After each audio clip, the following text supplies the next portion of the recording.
Remixed by DJ Ajay Raj. Adishakti film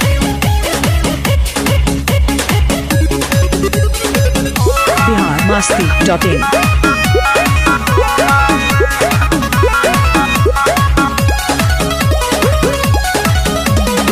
भाई के लागल बागेट पपहरा कैसे के आई सुन घरबा से बहरा हर नेता जस धारणा दिल बहो भाई के लागल बागेट पपहरा कैसे के आई सुन घरबा से बहरा धैल धैल प्यार ठन भागल कटोरा में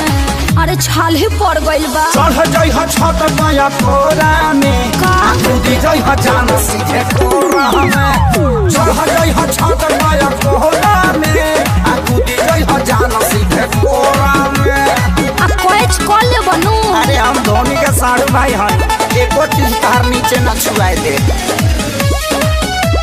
Remixed by DJ Ajay Raj.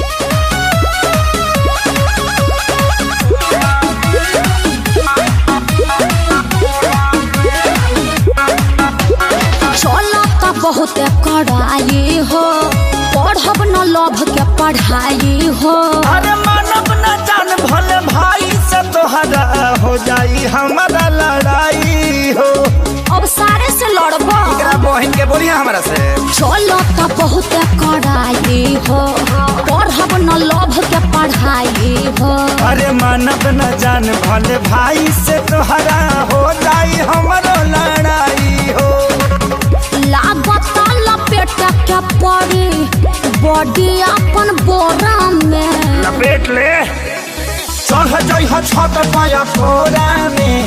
कूदी जाइ ह जान सीधे कोरा में चढ़ जाइ ह छत पाया कोरा में कूदी जाइ ह जान सीधे कोरा में आ गोड़ टूट जैते तो पलास्तरा हो जाई biharmasti.in Remixed by DJ Ajay Raj. Tension में डालो न खेसारी हो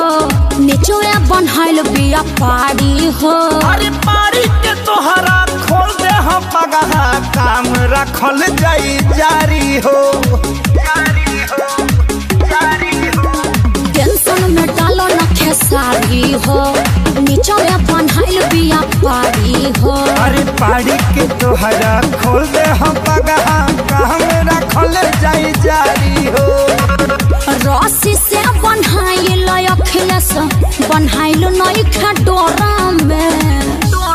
अरे पगहा ना खोली तो मुँह में लगा दे का जाबी चढ़ी जाइ ह तू छत पाए कोरा में कूदी जाइ ह कौन सीधे कोरा में चढ़ी जाइ ह तू छत पाए कोरा में कूदी जाइ ह जान सीधे कोरा में उनको ना मनबो तो बालकोनी से आवत Remixed by DJ Ajay Raj. biharmasti.in